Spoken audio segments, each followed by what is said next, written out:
You're tuned in to Oilers Nation every day with Tyler Yaremchuk, live every weekday on the Nation Network YouTube.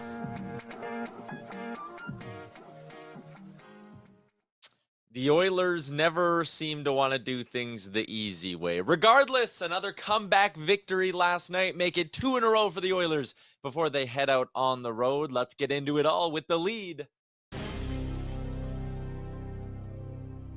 The lead is brought to you by our friends at Soho down on Jasper Ave. SohoYeg.com if you like live music, if you like good pizza, if you need a spot to watch the game, Soho has you covered. Check them out, SohoYeg.com. As always, we are coming to you live from the Sports Closet studio, and it is always a better vibe in the Sports Closet studio when the Oilers get a big win, an OT victory at that. Maybe you want to celebrate.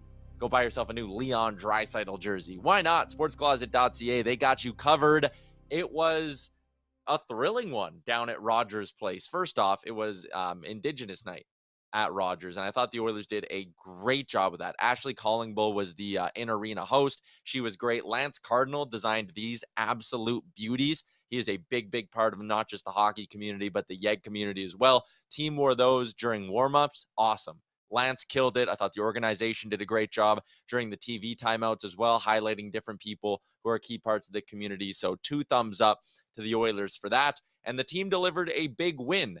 It was a game that I would describe as they played good. They were the better team, but there were some really frustrating moments in that hockey game and some frustrating performances from a few players.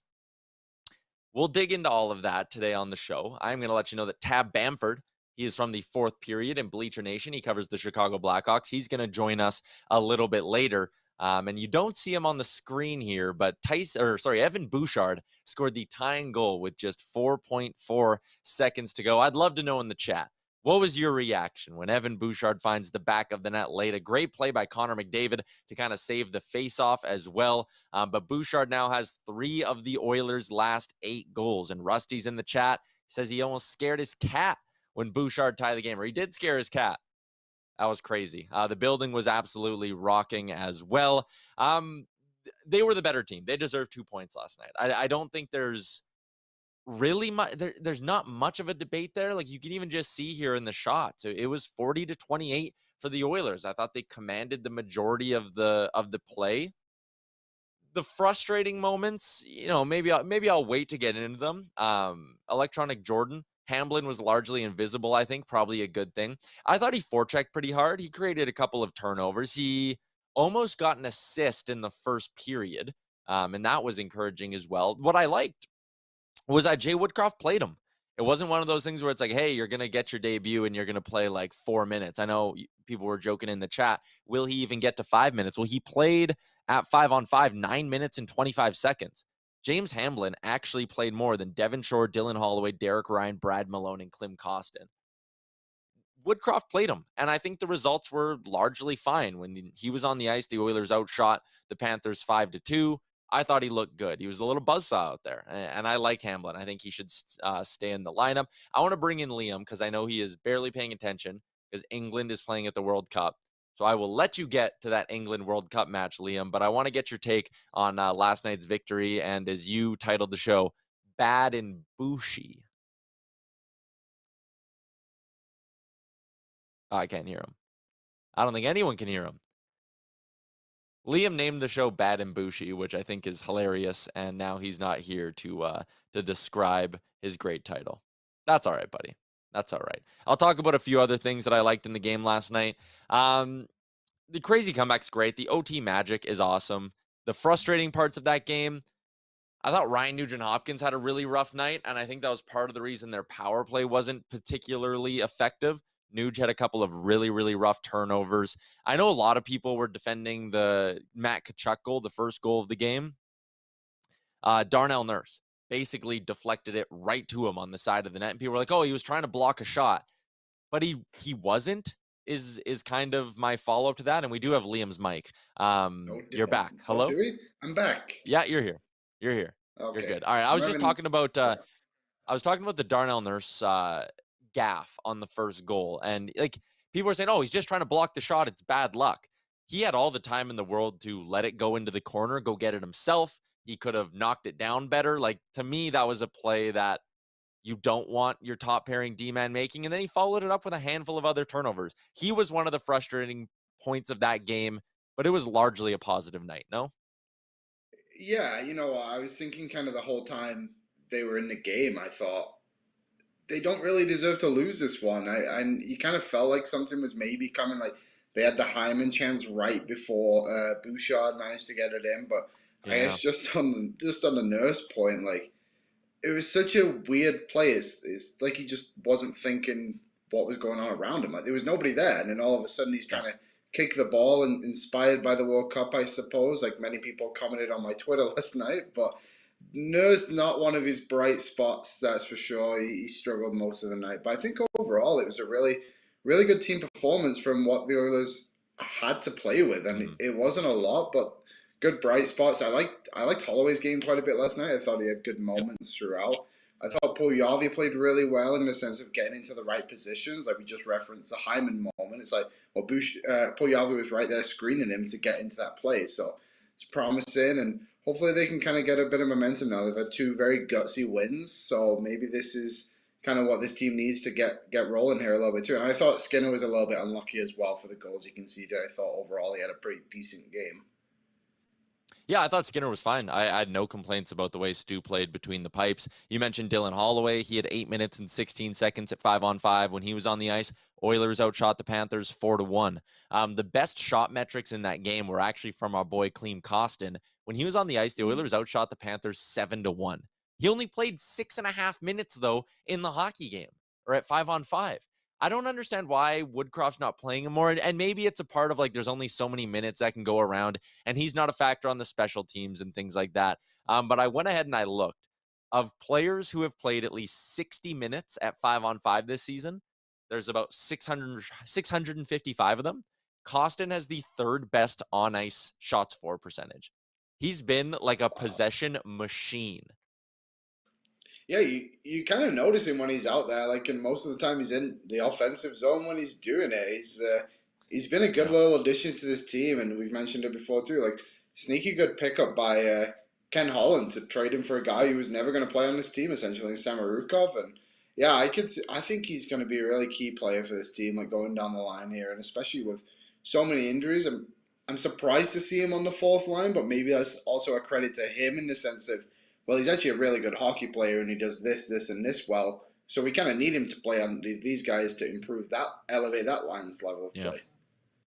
I was a little bit disappointed we didn't get to see Tyler Benson in the lineup last night. I thought, again, Devon Shore was largely ineffective. I think Benson could maybe give you a little bit more in the bottom six, but again, they won, so we don't want to nitpick this thing too bad. Evan Bouchard, we like to toss around the term positive regression on this show quite a bit, and damn it, that is exactly what we are getting with Evan Bouchard right now. This is a guy who was fighting it for a really, really long time. And then last night, 7 shots. He had 5 shots against the Rangers. He's getting pucks through. He's scoring. The turnovers are starting to go down. Evan Bouchard is doing a lot of things really well right now. And maybe it was just a crisis of confidence for him. Like, he wasn't scoring. That was hurting his confidence in the offensive zone, which was translating to the defensive zone, that kind of thing. Almost like when a shortstop goes and makes a couple of errors and then they go into a hitting slump, right, at the plate, like their defense follows them. Almost the reverse for Bouchard. He was Yeah. struggling in the offensive zone, and then in his own end, he was maybe just trying to overcompensate or whatever it was. He seems to be through the slump now, is my point.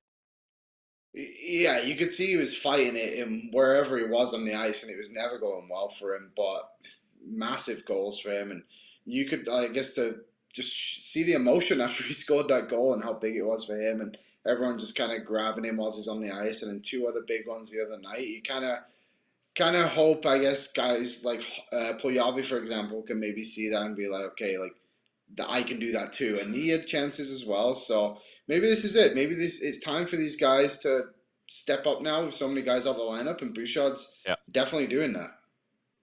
100%. Let's turn our attention to the chat. We are live on the Nation Network YouTube, where you can have your say in the chat there. Also, while you're at it, do me a solid. Hammer that like button as well. A lot of you guys talking about the huge dub last night. There's something else here that I will get into. Chris says, Bouchard for Norris. Book it. Electronic Jordan says, get Liam to a TV. Do you have the England match on next to you? Yes, I have it on my Okay, iPad good. right next to me. We're all good, Okay. everyone. It's still coming home. Okay, it's coming home. What else we got going on here? There's a lot. You guys have a lot to say today. Tyson says, what a shot by Bouchard. Completely automatic top corner one-timer. Bang, bang. Like, it was great. And again, a great job by McDavid, I thought, off the face-off as well, because that very easily could have been a lost draw. We talked like the Oilers, they're playing through injuries right now. But I pointed this out on Daily Face-Off Live today. The Panthers were missing Alexander Barkov. And where is Alexander Barkov the most effective? Defense and face-offs. Man, that game's different if Alexander Barkov's in the lineup for the Florida Panthers, is all I'm saying. Not to take anything away from the Oilers, because again, they were the better team last night. Against the Rangers, they probably didn't deserve that game. They just played good for like 20 minutes. But against Florida, I will say, I thought it was not quite a full 60-minute effort. I still thought out of the gates they were a little bit weak. But I would call that one a 45-minute effort, and that's pretty good. Eric says Nurse was painful. Didn't love it. Losh says Nurse had a rough game, but made up for it at the end. Yeah, I mean, he sparked that last rush in overtime. At the Leon Draisaitl in OT. That is why I'm rocking the L50NT from Nation Gear. We got new Neon Leon gear up at the site as well. So head to nationgear.ca. Hyman's goal got called back. Yeah, Hyman's been watching too much World Cup, says Steve. 100%. There was no doubt on that one. You could even tell by the way Hyman celebrated that he was kind of like, I don't think that one's going to stand. I was surprised that the Tkachuk goal stood, actually, though. The play with the high stick from Tkachuk. I thought on the replay, like, it was close, because I know it's shoulders, not crossbar, if it's not an immediate, or if the puck doesn't go in.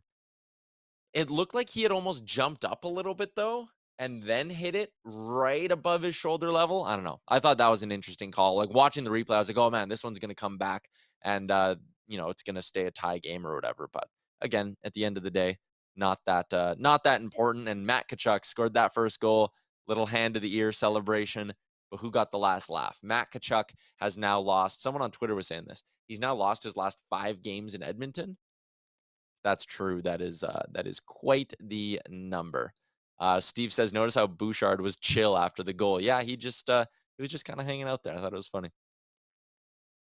Clumsy Ninja, I heard Jack say Dry was at like 80% faceoffs after 2 periods. Yeah, he might have been. I did think the Oilers were pretty good in the dot as a whole last night. Okay, there was a bunch of you who were talking about how I'm trying to kill the beat cast. We will get into that. After we get to our guest segment today, I will set the record straight for our Beatcast, for the Beatcast drama, because I think my name is getting dragged through the mud on this, and I'm just not going to stand for it anymore. I tried to get in on the Beatcast with Bag Milk yesterday. He wouldn't bring me on. He is afraid. He is shaking at the idea of the truth getting out, and we're going to set the record straight. The Oilers are going to be in Chicago tomorrow. They start back-to-back games. They take on Chicago, and then it's mini. We're going to talk about Chicago in a second, but the fact that they play Minnesota 3 times in the next, 2 weeks is weird. Another weird scheduling quirk this season. But let's focus on tomorrow's matchup, because it's coming against the Chicago Blackhawks. And joining us to get set for that matchup and talk a little bit about the Hawks is Tab Bamford. He is the lead Blackhawks writer with Bleacher Nation. He's also with the Fourth Period. Tab, welcome into Oilers Nation every day. How's it going, man? It's good. How are you? Oh, it's fantastic. Things are going well. Oilers fans are in a good mood after back-to-back wins, and they're looking to make it 3 in a row tomorrow against the Hawks. And this Chicago team, they got off to a surprisingly good start. And then things have kind of gone off the rails as of late with just 1 win in their last 10. What's gone wrong in Chicago? Everything. Yeah, so where do we begin? So here's the reality in Chicago. Obviously, when you trade guys like Alex DeBrincat, Kirby Doc, you're hitting a reset button as an organization. And we knew going into this season that this Blackhawks team was going to be offensively challenged. They were playing well early in the year with Tyler Johnson playing on the top line with Jonathan Taves, and he looked healthy and was really skating well, probably the best that he's skated in 2 or 3 years. Unfortunately, a high ankle sprain took him out of the lineup, and he still isn't back, and it's going on about a month now, which kind of shifted everything, right? So the best line that the Hawks had during that surprisingly good start was probably their third line, which was Philip Kurashev, Jason Dickinson, and Sam Lafferty. Dickinson, who they just absolutely stole from Vancouver in a hilarious salary dump trade that couldn't have looked better from a Chicago perspective to get a second rounder and a good player for really a bottom pair / seventh defenseman in Riley Stillman. But that line was really playing fast. It was playing with confidence, and they were kind of driving a lot of what was going on for Chicago, making life hell on opponents. When Tyler Johnson left the lineup, they were like, okay, so now what? So then Kurashev starts moving around the top six a little bit. Now Sam Lafferty's out with an upper body issue, and Seth Jones leaves the lineup for the better part of 10 games. So then your blue line is a mess, and you've got guys like Caleb Jones, who I don't have to tell you guys about the limitations of, skating 18, 19, 20, 21 minutes a night instead of 14 or 15. And when you've got a really thin margin for error and you take some pretty important pieces like a top six forward and your number 1 minute eating defenseman out of the lineup, it just makes it that much harder. And then you ran into a tough stretch on the schedule. And the reality is that an offense that was going to struggle in the first place has really struggled lately. And the Blackhawks are back to where I think most people thought they would be, and that is in the battle for Bedard's sweepstakes. Yeah, and it'll be interesting to see how they play out the rest of this season here because they have a handful of really interesting trade chips. I'm going to ask you about Taves and Kane in a second, but I want to focus for a bit on Domi and Athanasiou. These are two guys who basically from the second they signed and everyone saw, oh, it's a 1-year deal at around $3 million. It's like they're going to try flip these guys, aren't they? And I guess my question is, has AA and Domi, have they built up some trade value here with their play in the first month and a bit of the season? Oh, I think absolutely they have. Now, the wild card here is Domi wanted to come to Chicago because he wanted to play for Luke Richardson again because they've got a great relationship. So the question is, with Domi, is he playing well enough that you think about keeping him around? I think the reality is if he really wants to play for Richardson, he wants to be in Chicago, you re-sign him after this year because you'll have that option because, like you said, he signed a 1-year deal. Athanasiou is probably the best guy on this Blackhawks team at creating chances right now. His speed is next level. I mean, he's one of the few guys in the league that can probably be in that conversation for maybe can keep up with a guy like McDavid. And he's playing with a lot of confidence. So I think he's done a really nice job. For me, the question coming in with Max Domi was, if he's going to be a top six center, what's he going to do at the dot?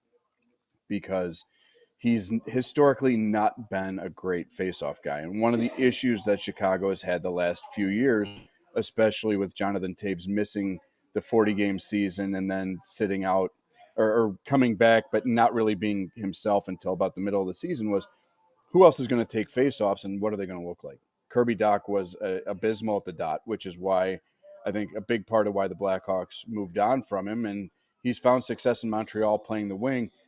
Dylan Strome was pretty bad at the dot here until about the middle of last year when he realized it was a contract year and it's time to buck up and get in the lineup. And then he was terrific.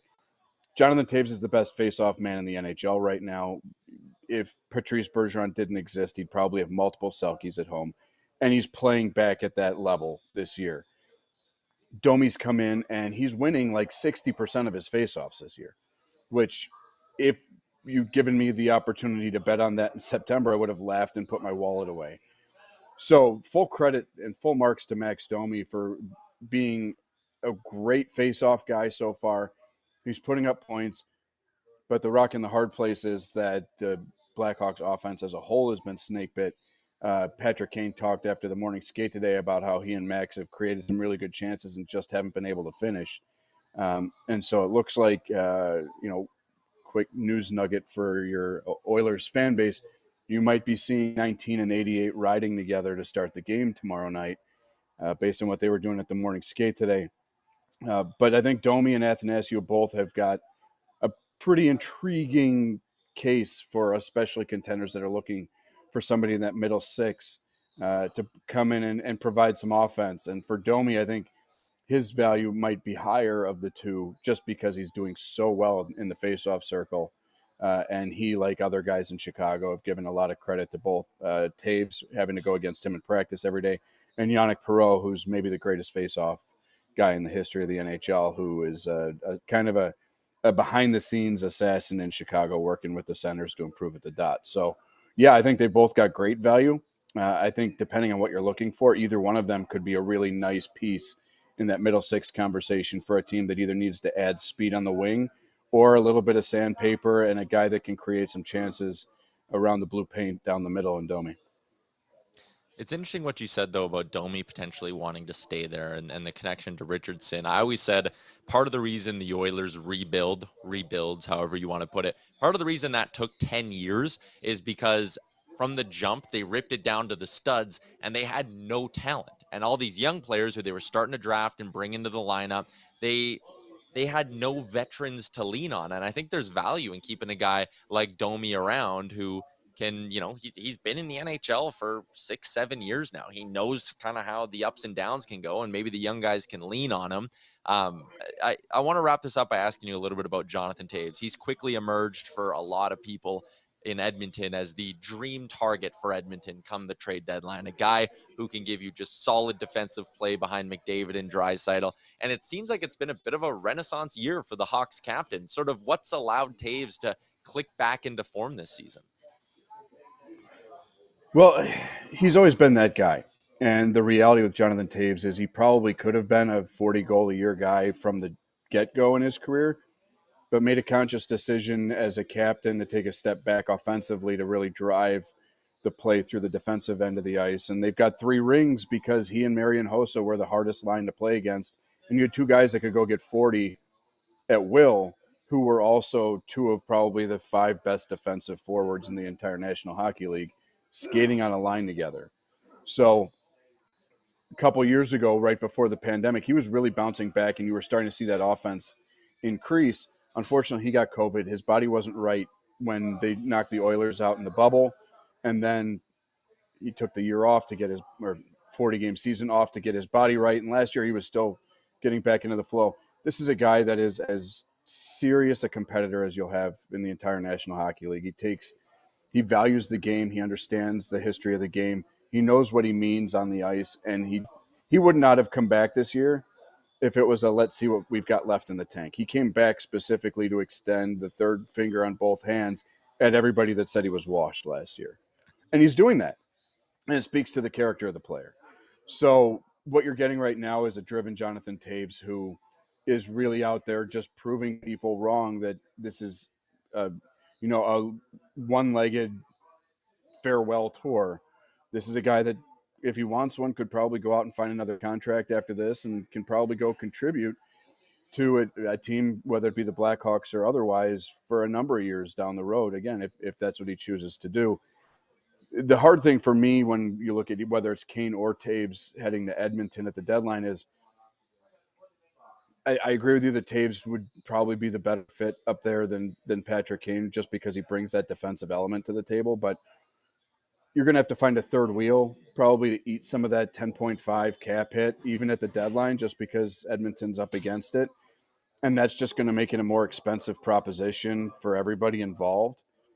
And there are going to be other suitors that line up for Toews. And I really think that if Edmonton wants to make a run and really go for it, if you're going to spend between $3 and $5 million in full season realized cap hit, going out and getting a defenseman that can give you between 18 and 21 minutes a night probably makes more sense.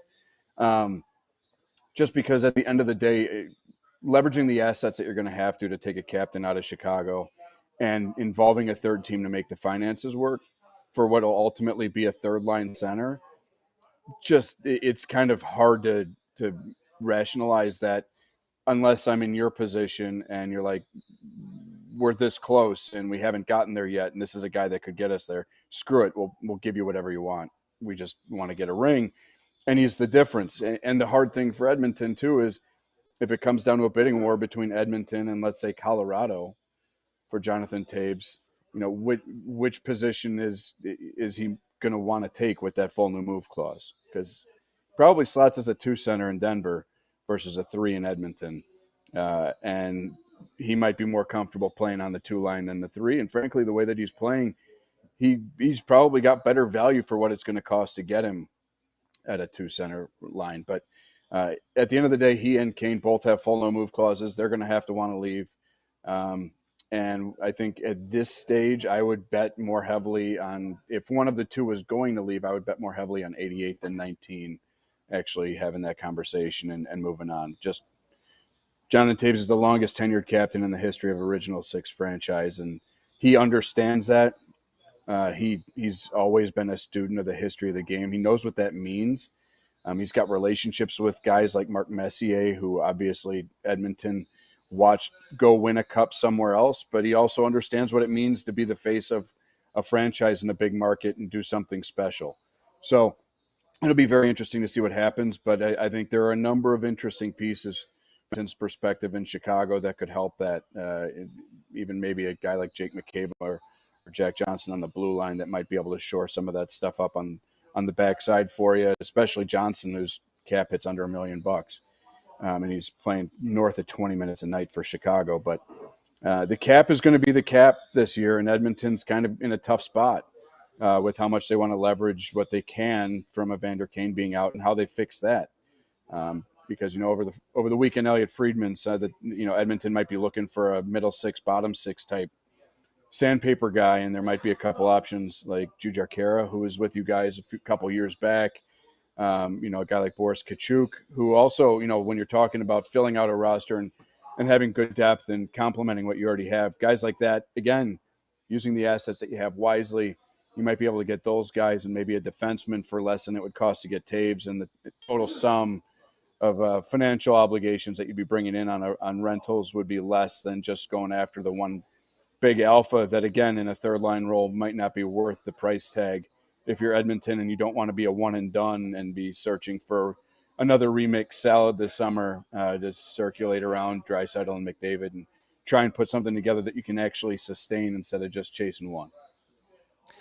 Yeah, that's really interesting. I like the point you brought up about Toews and kind of his legacy as the captain of the Blackhawks as well. That's something, as we sit here on this show and seemingly every week debate, is he a realistic fit? What would they have to give up? Can they make the money work?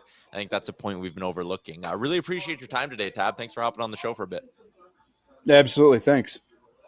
Perfect. Enjoy the game tomorrow night, and we'll chat soon. All right, that is Tab Bamford from the fourth period. He is also with Bleacher Nation. You can find him on Twitter at @the1tab. He's got some fantastic insight. Covers the Blackhawks like a blanket. Let's move along to the wrap on today's show.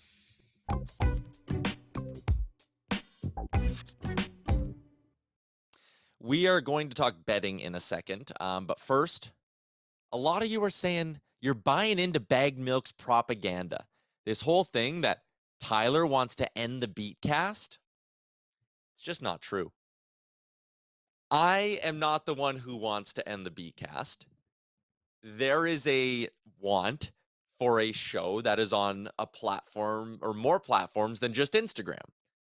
So I said, well, we can build that up. We can start a show that exists on YouTube, Twitter, Facebook, the way you guys take in this show, right? Someone's already calling me a cat food eater because I'm bringing up this conversation. But anyways, the point is a show that is more widely available than just on the Instagram. I never said it had to end the Bcast. I said the two could coexist. Apparently they can't. Apparently some people don't see it that way. Also, a lot of people seem to think it's going to be me hosting this post-game show. And I'm not going to be hosting the post-game show. We're going to have potentially someone new hosting the post-game show who doesn't even work for Oilers Nation yet. So anyways, the Beatcast thing, it got out of hand. And Liam, you're in this with me. I'm not going to let you run around in the Beatcast chat and run my name through the mud. We are tight at the hip. We are an Oilers Nation everyday duo. I can't hear Liam again. Liam, your mic isn't on. Liam is trapped in a glass box of silence. One day, we'll figure this out. We've only been doing the show for 2 months. Sam Squatch says, don't knock cat food until you try it. My plan is to not have to try it.